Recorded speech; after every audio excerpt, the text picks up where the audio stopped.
Welcome to the Film Garage 208 podcast. My name is Sarah, and this is Daniel. Hello. Hello. And then we have Bailey Ritcheson with us. She is the co-founder of the Inner Pretty movement. Thanks so much for having me. I'm so excited to be here. Thank you so much for coming on our podcast today. Can you tell us all about your business? Yeah. What are you doing? Yeah, I would love to. Do you want me to kind of start with the story? Let's see. Yeah, the story. Yeah. Well, Okay. What is the business name? Yeah. So I co-founded Inner Pretty Movement. It's more of a movement than it is a business, I would say. But we have inspirational, inspiring, affirmational type stickers. I'd eventually like to do some other stuff, but right now we just have stickers. We haven't actually sold any stickers yet. We haven't opened our online shop. Okay. I've been a little bit nervous too, and there's a couple other reasons, but it's been more about the movement for me than anything. Yeah. And so just starting the movement has been really what's been important to me. And we're kind of going to work into monetizing it and selling the stickers a little bit more. The brand first and then get So what do you mean by the movement? Yeah. So, there's a lot of backstory behind the inspiration of why I started this. And I'll share the story because I think that there's a lot of lessons to this that could be beneficial for somebody else. Okay. So we'll go all the way back because there was a combination of 4 things that happened in my life that kind of inspired me towards this. Yeah. Way back in 2016, long time ago. Okay. Graduated college. Yeah, it was college time. Yeah. And right around that time, I met my now husband. And we started dating. And he lived with his mom at the time. And they were super duper close. And the first time he brought me home to meet his mom is something that I'll never forget. Mm-hmm. Walked in the door. She didn't even know I was coming. We just stopped by the house, and they lived together because he didn't want a bunch of debt from college. And so he lived with his mom. And so they were super duper close. And we walk in, they have kind of a smaller house, and she's in his bedroom, sitting in his recliner, eating pizza. And just the cutest lady ever. And she's like, "Oh, I'm so sorry. I'm just sitting here eating pizza." And she was so kind and just so opening. And I felt so much love from her initially. Mm-hmm. And she was just the best person ever. And I share that initial story because I'll fast forward to the future. And it really shows how kind of a person she was, and she always was free of judgment of people and just loved everyone. Yeah. And so fast forward to 2020. Mm-hmm. Oh my gosh. What a year. The terrible year. Yep. What a terrible year. The year of division in our country, right? Right. Yeah. So we had a great relationship. We loved each other fiercely. We got along. She had let me live with her for a period of time. Mm-hmm. And she did so much for me, and we were super close. And in 2020, the year of political debates, we got a little bit divided. Our differences got the best of us. And I'm embarrassed to say that now. Mm-hmm. Looking back on that affected our relationship. But I think it affected a lot of people. And I think a lot of people it did. Now have relationships with people that are completely different than before. Mm-hmm. And it kind of started with 2020, and there was a lot of division. And so we fought. We said hurtful things. We weren't the best to each other. Yeah. I said so many things that I regret, and I wish I could go back and completely change. Mm-hmm. I would do it so differently if I could. Yeah. So 2020's over, that passed. Yeah. Kind of made it out, Mm-hmm. But it was a struggle. We never fully mended our relationship, mm-hmm. and it was sad. Yeah, that's hard. And so it's hard to come back from that kind of. It was just a hard time. Yeah. Yeah. Mm-hmm. Yeah. It was really hard for everyone. Just really eye-opening. Just a lot of things, and everyone else with their inner battles. Just so much was happening. Mm-hmm. Yes. Yes. And I think it was a stressful time. There was lockdowns mm-hmm. and all of that, and so a lot of factors I feel made people really unkind, myself included. Mm-hmm. I did a lot of things I really wish I didn't. And so after 2020, it passed, and 2021 year kind of similar. Yeah. My relationship with her was kind of the same. I remember December of 2021, she told Sterling and I at Christmas, Sterling's my husband, she told us, I'm feeling the best I've felt in years. So another bit of information about her is she developed cancer. She had multiple myeloma, which is a form of blood cancer. It's not curable, but it's a type of cancer that people can like live with. And it usually doesn't like kill them. Usually you die of like other types of things. And so she managed that and she was doing really, really well. And January of last year, she got diagnosed with leukemia. Oh man. Yeah.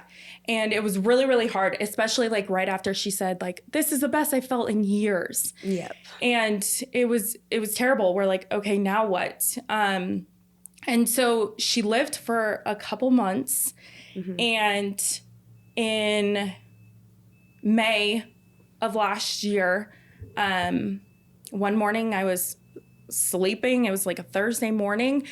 And I got a phone call from my sister-in-law. It like woke me up. Like my phone was like under my pillow and it was vibrating. And I saw her name and it was super weird. Like, why was she calling me in the morning? And so I answered. And she says, can't get a hold of Sterling. He was working. And she said, Mom won't wake up. And she, sorry, I don't want to get too emotional and be able to tell the story. But she said she's breathing, but she's not waking up. She's like, you need to come say your goodbyes. I think she's going to pass today.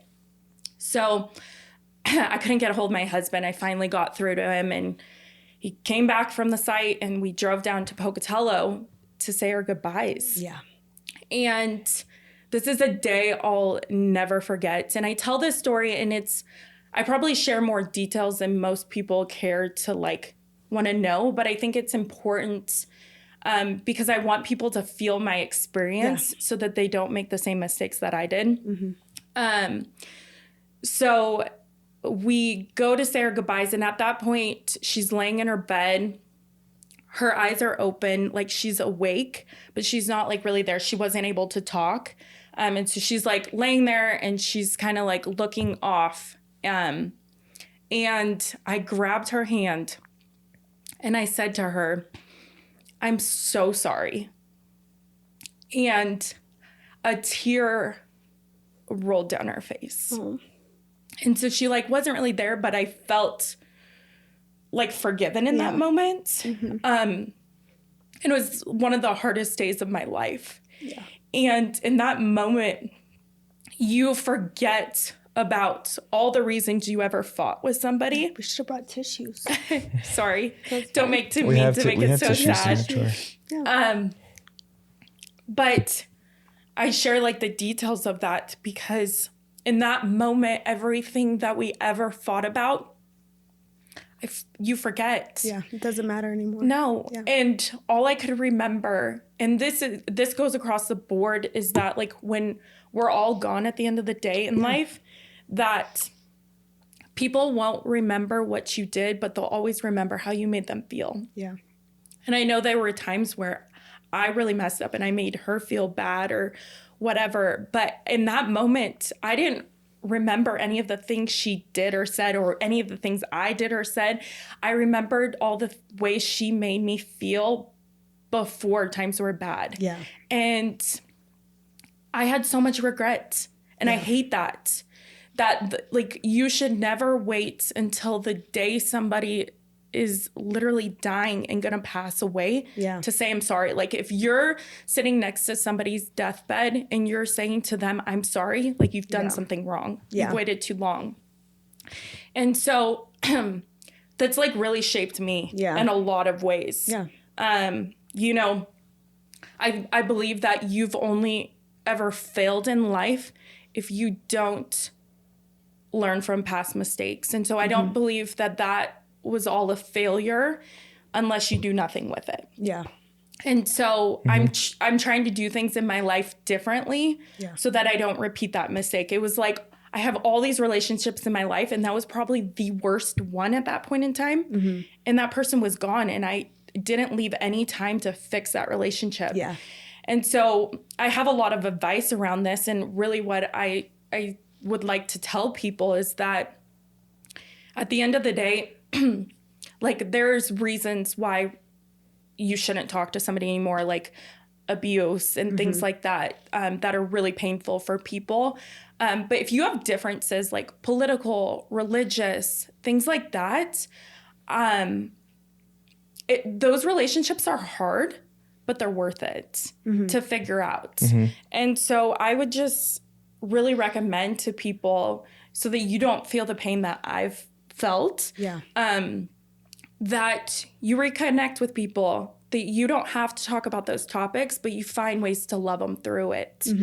And that's really shaped me today. Like there's people I know that we have so many differences, but I still love them. And I still think they're great people. And like without knowing somebody's like maybe political views or religious views or whatever it may be, that without knowing those, you're like, that person's awesome and I love them. 100%. And then you hear those, like maybe that little what they're thing, believing. you're like, And this experience has taught me so much about like loving people through that. And I'm so grateful for that. And I know that she's proud of me, and I know that she'd be super proud of the things I've done. And so that was really like the starting place for this movement for me, and kindness. And like, kindness really does start within. Like if you're not kind to yourself and you're not happy with yourself, you're not going to be kind to other people. And so I really wanted this movement to be around taking care of yourself and being kind to yourself, and then being kind to other people. The sticker portion of it, like I know her personally, like she loves stickers. She put them on her car. She put them on her water bottles. They were everywhere. Is that where the sticker idea kind of spawned from? A little bit. A little bit. And you know, I think when you're a starting out entrepreneur, you have to get scrappy. And like for me, I was like, I don't want to invest in a really expensive business that's going to cost a lot to start up. And so I think advice for somebody too, if you're wanting to start a business, is also thinking about the startup costs. Like there's ways to start it up almost like cost free. Like you don't have to have a ton of like debt to start a business. So you didn't buy a printer or anything like that? No. So I actually outsourced that portion. Like eventually I think it totally makes sense to buy a printer and do everything within house, and you'll save more money that way. But for me, I didn't want to have the like debt of starting a business. And so I think there's options for anybody, like no matter how you want to start that up. If you want to bring everything in house to start, you can. But you can also spend a couple $100s and get a business rolling, which is really cool. And I knew I'd done some like research on businesses, and I knew like what my movement wanted to be. The product just happens to be how I convey that. And so the stickers to me aren't the end all be all. Like it's really about the movement. They just happen to be through stickers. And so like advice for any entrepreneur, like if you're starting a business, like what's your why? Like if you're just selling a product or doing some sort of a business because you want to make money, like at the end of the day, it's not going to work. You'll burn out. You have to be passionate about it. You have to have a why, a personal why. So if you don't know what that personal why is, I encourage anyone to like figure that out. Because at the end of the day, like as an entrepreneur, like we have hard days, and you have to be able to go back to like, what's my why? And that like grounds what's motivating us here to do this? So you said you haven't started selling the stickers yet, but I have seen your videos on social media where you pass out the stickers and like promote everything you just talked about, all of the positivity. How is this like are you A/B testing things, or are you just kind of doing this to promote it before you launch? That's a great question. I think it's a mixture of both, you know, and I do think being completely vulnerable and real about it, I think there's a little bit of hesitation to do it, like the fear of like launching your product and people not like buying it, you know, like that's a little scary. And like, I think everyone has that fear. And then you just have to do it. But more than anything, I think I've cared more about the actual movement than making money. Like it's not really about the money for me. And I have a regular day job. And so I'm not like stressed to like, for that to produce income for me. And I want the movement to be enjoyable for me. And so I wanted to start out a little bit slow. so that I'm not so stressed about the day-to-day of the business. Yeah. And I can actually focus on why I'm doing what I'm doing. I like that. Yeah. It has been interesting though to see like on the A/B testing, like what stickers people like and what people are drawn to. I think that's super interesting. And I want to, like, that's another thing. I'm not a graphic designer. Like I can't design stickers. So you outsource that too? Yeah. I outsource all of it except me, my marketing, my ideas. But the actual sticker is not me. Yeah. Yeah. Well, that's running a business, right? Yeah. It sure is. Yeah. It's like figure out what you're good at and let other people do the rest. Exactly. Yeah. Yeah. If you try to do too much and do the things you're not good at, it won't work for you. And then you're just taking the focus away from the important things, wasting 100%. your time on the others. So true. Yeah. No, I like those videos though. So can you tell our listeners about these videos so that they have an idea? What do you do? Yeah. And so I think there's two parts of this. And I think the best way to explain it is like both like what I do as well as what is the social media strategy behind it too for like somebody else to incorporate into their own business. So I go out and I kind of do like a random act of kindness with the stickers. And I share those with people in drive-thrus, walking down the streets, and just like remind them that they are loved, they are worthy, they are seen, those types of things. And we record those interactions, we share them to social media, and they're really fun to watch and to like see how excited somebody gets to receive something. Yeah. And I think that this idea stemmed a little bit back. So my day job, I work for Frontier Credit Union, and I work in marketing there, and I do a lot of social media stuff. And I developed our TikTok strategy there, and I learned to tie our why to our social media. And what I mean by that is, so like we believe in building better lives at Frontier Credit Union. And so I wanted to incorporate that into what we share with people is really our why, because, you know, no matter what business you have, you could share about products like financial like products and services, and on a day-to-day that's boring to people because you're not in the market for a mortgage every day of your life. And so that's not relevant for people. Like what you really have to do is find a way to be top of mind with somebody and them to like you. And then when they are ready to purchase a mortgage, you're the first person they think of. And so like there's a time and place to share like product and share the more boring stuff that you have. Not boring, but the stuff that people aren't necessarily interested in. Mundane. And there's a time and place for that, but you got to share beyond that. And you got to share your why. And so I think it's about finding your why and how that interprets into content for social media. And so at the credit union, Building Better Lives, we would do things to help people build better lives and give back to people. And when I would lead those videos, I felt so like, I don't even know how to describe it. It was so incredible to be on like the giving end of that. And it like tied into in my head, like, I want other people to feel this. Like, I want other people to be able to be like, oh, I can do something kind for somebody else. And, but it not have to cost a ton too. So like we would do like really expensive things at the credit union for people. And I'm like, that's not practical for people. Like we can't go out and drop $100 here, $500 here. And that's hard to do. And so I was like, a sticker is kind of a cool way to maybe simple. But like let somebody know that they're like seen, and it's like a small gesture without having to say too much, make it like awkward. It's like a little bit of like it helps break the awkwardness a little bit. And so I kind of use it as a small gesture. And I think long term, I want to use that as a way for people, like when you're thinking of somebody, but you want to like mail them, they're in another state. And it's expensive to send flowers. It is. It is. It's so expensive. Yeah, it is. And so like, what if they could just send them a sticker with a note and it's like an experience? Like, I want that for people. And so it's kind of to like let people know that you care about them and they're seen, but at a lower cost. Yeah. Yeah. I think that's really cool. I think if we all gave those compliments more regularly, I mean, I've seen in your videos, everyone's always just so surprised by the comments, and it's like, why is it so surprising that someone's saying something nice to me?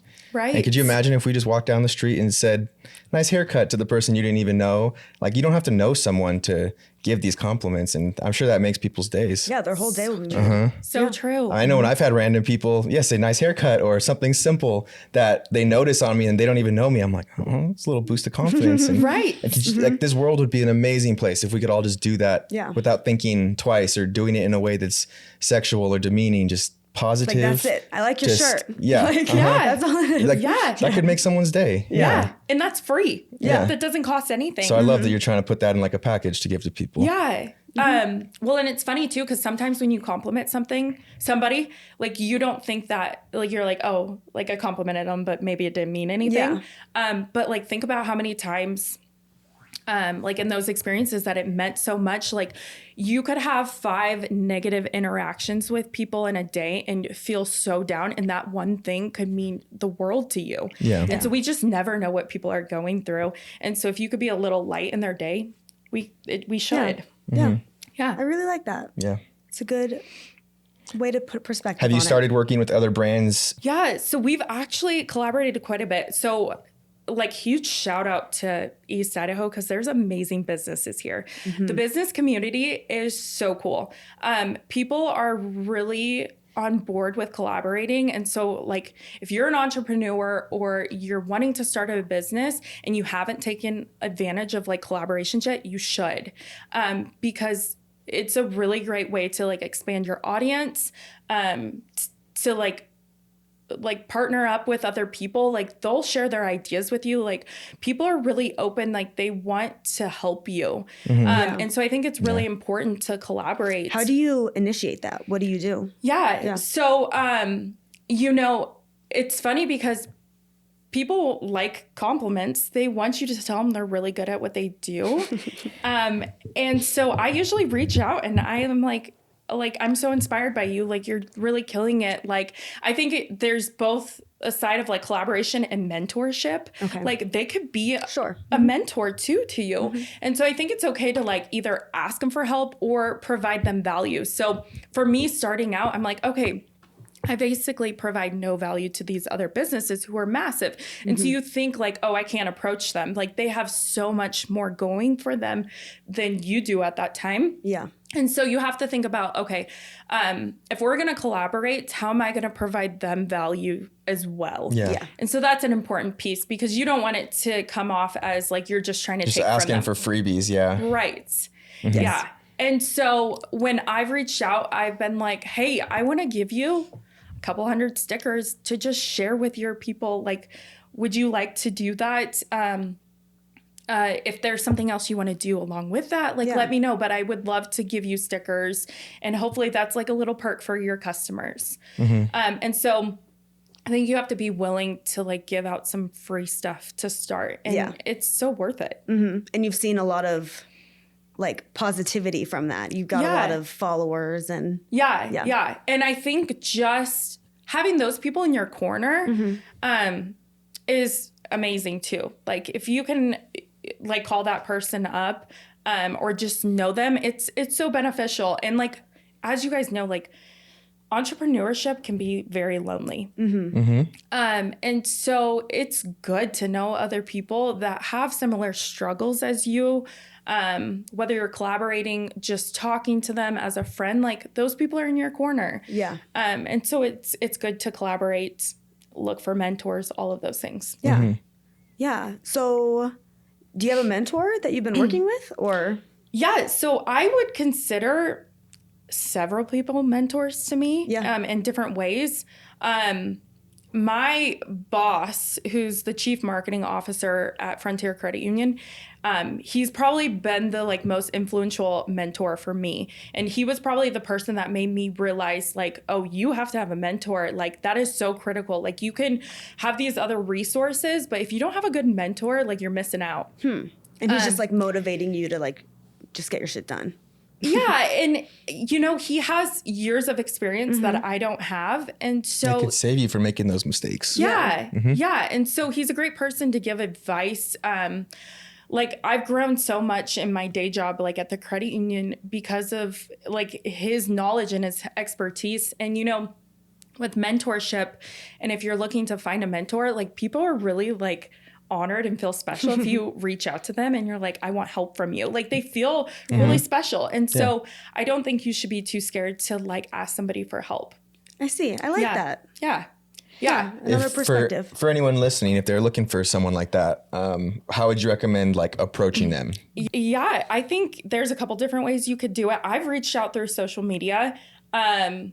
There's been influencers that have hundreds of thousands of followers, and they are so honored still to like work with you and give you advice. And you've spoken to followers or influencers like that? Yeah. Oh, wow. Yeah. Okay. And they're like, they're super, I mean, not everybody's like that, but there are good people out there. And so I've been fortunate to find those ones, and they'll be in your corner and they'll follow you and they'll cheer for you and they'll give you little bits here and there. And so I wouldn't say it's like you spend hours and hours with them, but they're there to support you. And like if you ask them a question, they'll help you. Yeah. Yeah. That's really cool. So this is pretty creative what you're doing, and then all the things you're doing on social media with your random acts of kindness. So where do you get all your ideas for random acts of kindness? Yeah. Or just everything, all the creative things. Well, thank you. That's very kind of you. I would say that creativity is more of like my natural skill set. And I think like, you know, if you're either a creative person or you're not. And so if you're like an entrepreneur and you're like, okay, I'm not super creative, I don't think you should try to fit in a box when you're, you know, a triangle. Like be honest with yourself. Yeah. Like lean into that. And I think that's okay. Yeah. And so I think the advice I would give to somebody about creativity is that if you're not creative, to find somebody. And like, okay, it's super hard with entrepreneurship and first starting out to like hire out a bunch of people, but there's ways you can be creative and offer incentive to have people work with you on things. There's a fair opportunity to maybe offer somebody equity in your company, to like bring in somebody creative. You don't have to be paying them up front. Like equity in a company is like a long-term thing, and that could be so beneficial to somebody, and somebody's going to be excited maybe about some potential equity if they see potential in your business. Now, if they don't see your potential, then they probably won't get on board. But that's something you could do. As for like finding creativity with your business, I think like first off, social media is booming. And so you can lean into other things you see on social media. I think a lot of times, like just scrolling and watching other videos, I don't ever copy ideas, but it inspires me and it usually makes me think of something different. Yeah. And so we're so lucky to live in a time where social media is so booming and so popular because it's a great resource. And so I encourage you, like if you're creative and you're trying to like do more on social media, watch what other people are doing and how they're leveraging that. Like I did not get good at social media from college. Well, no, our time in college, was this different. was not at all how it was. And okay, this is going to be very contradictory. Like, okay, I feel like there might be some people that are like, ooh, about this, but this is my personal opinion. I'm not saying it's right. Okay. But I think unless you're like a doctor or like a medical or science related major in college, like, do you really have to go to college? You know, like maybe it gets you an initial foot in the door. You don't need a degree to start an LLC. Yeah. And so like, I think about what I personally learned in college being like a marketing and management degree major, and I don't think I learned anything really. Do you think it helped give you like a deeper rooted I confidence? agree. I'm in those same classes and I'm like, what did we do? Yeah. Do you think it gives you like a deeper rooted confidence though, that I guess just knowing that you went to college versus like, do you think if you didn't went to college and were still doing Inner Pretty movement, you would have the confidence to like be Credibility, a boss and a manager to like get these designs made and do it all? I do think Maybe you would. I think that it built a ton of character. Yeah. Like I played softball in college, and so the grind of like school and athletics was a lot, and it was hard. And so I think like doing hard things teaches people a lot of valuable lessons in life, and it makes you who you are. And so I would never give up like a hard experience for anything because it teaches you a lot. Like you could be given all the resources in the world as say a child and you're like ready to be an entrepreneur or whatever.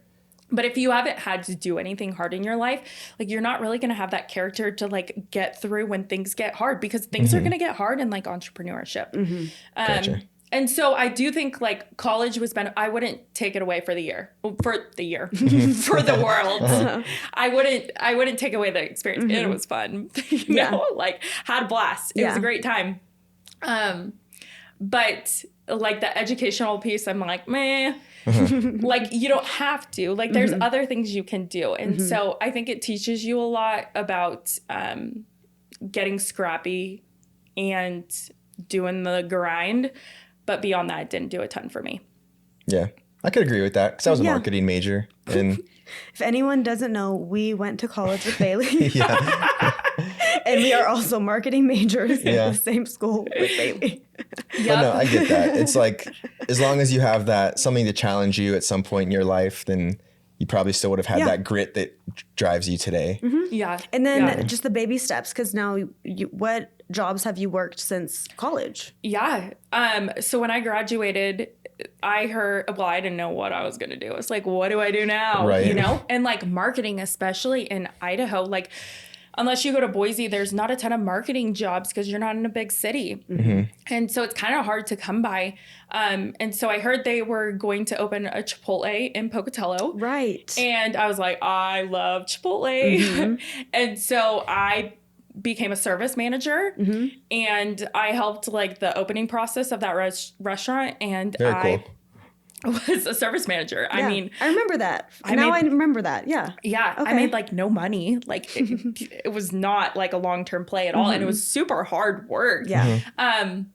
And you manage a lot of people that really didn't care about being there. That's great experience But to it's have, all the though. experience. Yes. It is invaluable. Yeah. It totally is. How many people did you manage? You know, there's like rotating shifts, but it was probably like 15. Yeah, that's a lot of people. Yeah. Yeah. So it was good. And I was really bad at it. Like looking back, I'm like, oh, I was so bad at that. But it was good for me. Yeah. And so I'm glad that I had that experience. And also, like, if you've never worked in food before, like if you work in food, it teaches you something. And Which food part is do you think something you were else, bad man. at? Bad at managing people. Like I was not understanding of people in that time of my life. Like I was pretty rigid. Like I was like, why are you late? And like, I think you have to be a lot more understanding of people than that. And like I've learned that when you criticize people, that's not really a good way to like lead people. Like people don't want to hear like the negative and stuff. Like they want to feel inspired. Yeah. And so you can be like this like hard ass or like rigid person, and it's not going to get you far in leadership. Like people want somebody that's going to inspire them. And so if you're an entrepreneur and you're wanting to lead people, or you have a team, or hiring people, you really have to like tap into what they want and make them do what you want through what they want. Like if you're just like, I want this, well, that's not what they want. And so The motivation in there. yeah. Yeah. And so you're not going to motivate people by telling them what you want. It's got to be what they want. And so leading people is really, really hard. But yeah, Chipotle was super And it got valuable. that experience for sure. Yeah. Yeah. And then did you need a degree to get that job? No. No, you didn't. No. That's good. Yeah, I would have been fine without it, but I it was good. remember when I first started working at Abercrombie in Hawaii, being a manager there. And yeah, it's a challenge. You learn a lot about yourself. Yeah. Yeah. Having to be like the leader. I definitely went through my moments for sure, being stern and Right. not as understanding as I should be, and then kind of soften up. And then you get taken advantage of for softening up. So then you go back to being hard. And it's just like finding that balance was always so tricky. But yeah, no, it was fun when you did connect with those people though. And like were able to get that motivation. You found that switch. It was like, all right, this is cool. Like I truly see myself making a difference in your life. And now you making little differences in other people's lives. And that's awesome just to see that trickle effect. Right. Well, and a lot of times like when it is your own business, like you can't expect people to care about your business as much as you care about your business. That's not their livelihood. Yeah. That's not. Why should they? Right. Yeah. It's your empire. Because you're getting a paycheck every week. Like now you owe me your life. No. So you have to be really understanding of people, and like going to work every day is like, it's not the end all be all. Like there's so much more to life. There's so much more to life. Yeah. And so you don't want to just like burn people out and like just grind them, like teach them valuable life lessons. Like you probably knew that those people didn't want to work there forever and that there was so much more to them. So it's like about developing them as people. Yeah. I saw their faces when we told them how much they get paid. And then I'm surprised they showed up to their shift. So I'm like, clearly you're not here for the money. You're here for something else you're trying to get out of this. Right. So do my best to give that to you. Yeah.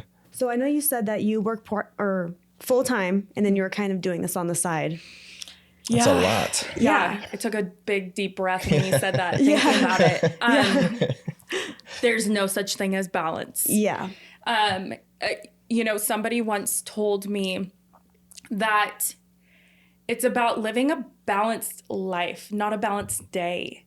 Okay. And that really speaks to me because over the course of your life, you want to be able to say, like, you spent time with your kids, you built this business, you did all these things, and it was really balanced. Okay. But I don't think there's such thing as a balanced day. Like, there are days that are chaotic and crazy, and I cry, and, like, I want to, like, rip out my hair. Like, they're bad, you know? These children's, man. Yeah. And jobs. Yeah. Like I have a toddler. You have a toddler. Like it's hard. Like being a mom, having mom guilt. Yeah. Trying to run a business, like all the things, like you can't balance it. And so I think you have to pull your attention to the things that require attention at that moment. And be present there. Because if you're thinking about all the things, you're going to be way too stressed. And so I try to live like moment by moment and like enjoy this, like sitting here right now, like this is fun and this is cool. And like, I'm so honored to be on a podcast. Like I've never done that. And so like, I'm trying to just like enjoy this moment. Like if I think about all the million other things that I have to do in my life, it won't be fun. And so it's a waste of every part of your life if you're constantly stressing about the other things. Yeah. And so just trying as hard as you can to like stay present in that moment and doing that thing and then going to the next thing. Yeah. And so that's really the only advice I have there. I love that. I think that's really important because I've been kind of trying to practice that as well because it'll be like going to Target or just going somewhere and I'm like thinking about the next thing and stressing out over nothing where it's like just chill out. Enjoy this time. Like it just doesn't matter. Like it's not that important. Yeah. The world tries to make us move faster and make us feel like we have to rush. Or I'm not being productive enough. And when you enough. just say no to it, and I mean, obviously not every situation you can do that, but when you can, and you can just like, no, I'm slowing down. I'm taking this time. And then you're like, why was I rushing? Right. Like, why was I so panicked and stressed? Like everything's fine. Just, yeah. And obviously there's those times where you have to do something in a time crunch. But yeah, I totally agree. I think that's so true. And it's like really good advice for people. I had a question about like the merch and stuff. Where do you have ideas of like what's next? Like shirts, bags? Are you just, you're taking it slow, just gonna stickers and then see where it goes? I think one thing at a time for me. I'm trying not to think too far in the future because I feel like when you really like plan it out. As I just talk about the world stressing you and making you rush and do more. No, it's okay. So what more are you going to do? It's a good question. I think it's good to have goals and like a long-term vision. But stickers are enough if you just want to do stickers. And that's the thing is I don't think I know. I don't think I know what I want to do and what it'll evolve into. I'm kind of like along for the ride. I even have these thoughts sometimes that I'm like, okay, if this was just a movement and it became very powerful as a movement and I never sold a thing, I'd be okay with that. Because that's important to me. But I would love to monetize it because I think when you do start to monetize a business, it like gives you more resources to be able to do more. Yeah, you can make bigger impacts for more people. Absolutely. Yeah. And so I think that for that reason alone, like I would love to do as much as I can. And I haven't answered your question of what that is. Well, no, I think that's fine. I think it's smart of you to design this company as like a brand and not a sticker really company. That way you do have that flexibility to change. You're not locking yourself in. Yeah. No matter what, they'll come to you because they love you, not because of your product. Yeah. You haven't asked me about this, but I'm just going to bring it up because I think it's important. So I was a co-founder on this. Yes. So Cassidy Barnes co-founded this with me. She's one of my absolute best friends in the world. I love her. I think she pushed me. I don't even think this would exist today if it wasn't for her, because I had approached her with initial ideas. But I don't think I would have pulled the trigger for like 5-10 years. Just like, and she like really like motivated me, and like together we felt like we could do this. Yeah. And so we started it, and like I think it was her idea for it to be called Inner Pretty. And so like we had like talked about different names and like spun off different ideas with each other. And that's what we landed on, but I think that was hers. And we started building this, and what we started to find out is that like we didn't know how to like separate our friendship and our business. That's so hard. Yeah.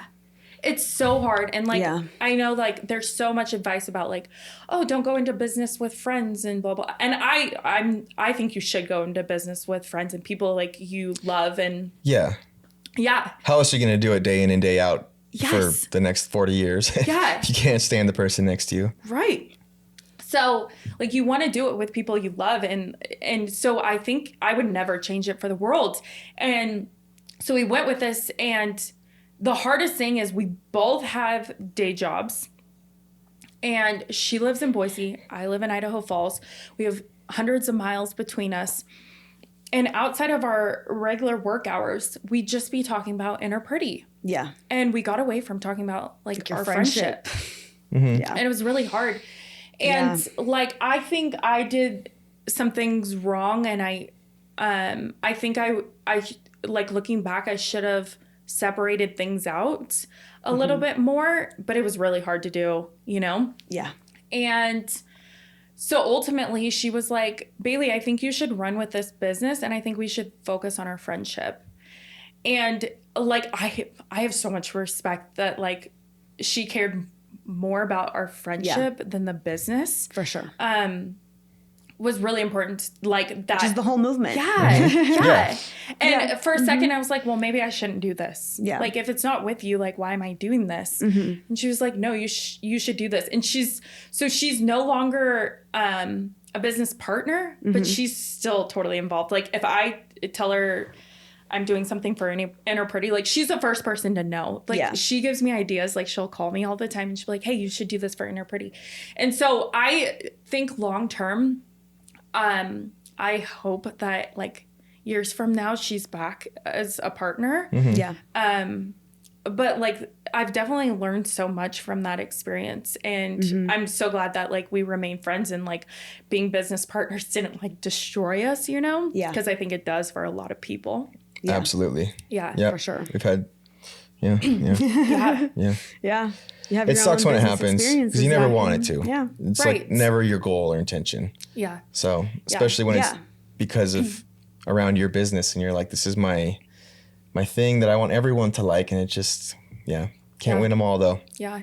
And at the end of the day, like that is your work wife. Like, you are married to that person. Like, they have to know details about you that are like pretty uncomfortable as a business partner. Like, you're really close. And so I think like advice, like if you're going to start a business with somebody, like if you're not willing to like talk through the hard things before you even start the business, it's going to be so hard when you do. So like you've really got to like talk through all the things before you even start, and not just gonna be like, let's just go for it. Like, talk through it. And be honest. Yes. Don't just say the things that sound good because you want them to happen. It's like, because if you're not, then that just backfires. That's 100%. not going to end well. Yeah. So that's some pretty good advice. Do you have any other like ending advice for someone going to start their own business? So China Hansen, she's the owner of Little Mama Shirt Shop. This piece is hers, and so I'm not stealing it, but I'm gonna say this piece because you I like think it so it's much. so good. So shout out to China. She says, "Feel the fear and do it anyway." And I'm like, that is so like powerful, because like as an entrepreneur, like you're so scared to do anything, to start it, all of the things, and fear is okay. Like, it's okay to be scared, and still go for it. So I love that piece of advice. That's not mine personally, but I wanted to share that. Also, forgive quickly. I think that is such a huge piece of advice for like entrepreneurs, people as a whole, like in general, like forgive quickly. Like, why are you holding on to that anger? Like, even if you are right, like, you're right and somebody else is wrong. It's not going to fix anything. Like, it's okay to like let down and like apologize, even if you may think you're not wrong. Like, it's going to be better in the end. Like, life truly is 10% what happens to you and 90% how you react to it. Like, you have so much control over a lot of things. And so forgive quickly. Like, you really never know what's going to happen in life. Like, not to be so dark, but like, any of us could die today. And like, what are people going to say about us when we're gone? And so like, that's a thing I think about regularly now, which is kind of weird that I think about that. But I do, because at the end of the day, like, people are going to forget what you did. Like, they're not going to care that I was in marketing and those fine details. They're going to care about how I made them feel. And those are the stories people will tell, like, when you're gone at your funeral.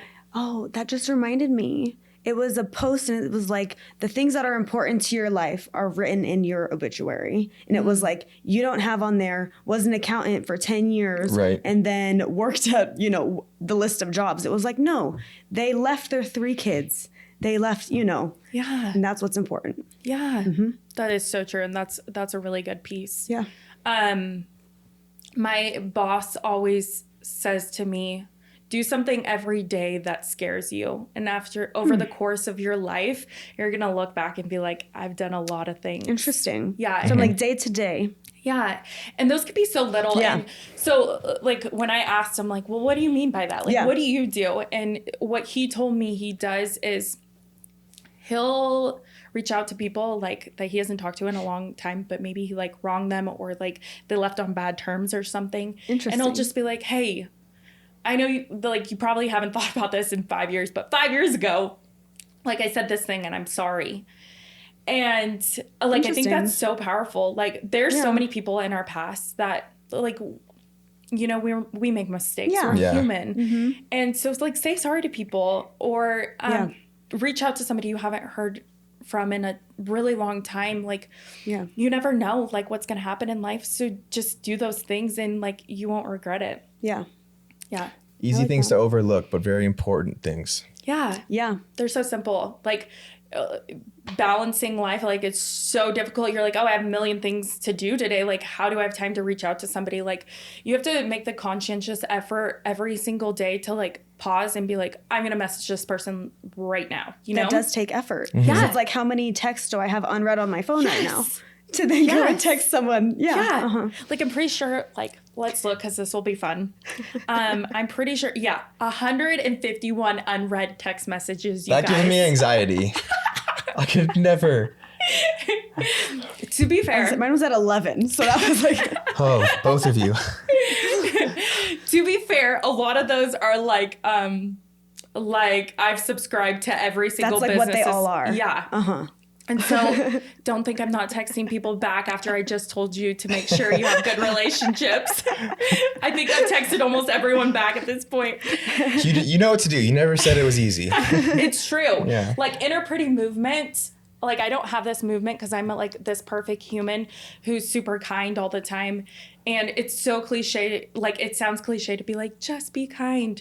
But at the end of the day, like we need reminders about that type of stuff and to feel inspired because it's easy to be kind until it gets hard. Like somebody cuts you off while you're driving. Like your knee-jerk reaction is to be pissed. Yeah. And so it's really hard to like reward like meanness with kindness. Yeah. But it can be worth it too. And so, you know, I started this movement not because I'm perfect, but really because I'm trying to be a better human myself. Yeah. No, I really like that. Thank you so much for coming on our podcast today. Yeah. I feel like I learned so much about your movement and I love it. And I'm excited to see where it goes in the future. Thank you. Oh. So are you going to have is there a website or anywhere we can find this stuff now? Yeah. So if you go to any of my social media handles, which are Inner Pretty Movement, there's like a link in my bio that leads to my website, which is innerprettymovement.com. But if you go there, it'll say coming soon. And it's said that for a while. But exciting news. I'm officially committing to launching my website. You'll be able to purchase stickers on the website. Yeah. So you'll be able to purchase, ship them out. Super excited. Yeah. Long time coming. That's really exciting. Yay. So keep an eye out for that. November 3rd. Innerprettymovement.com. Inner Pretty Movement. Yep. All right. Thank you so much, Bailey. All right. Thank you. Okay. Thanks for Bailey. having me. Bye, everyone. Bye.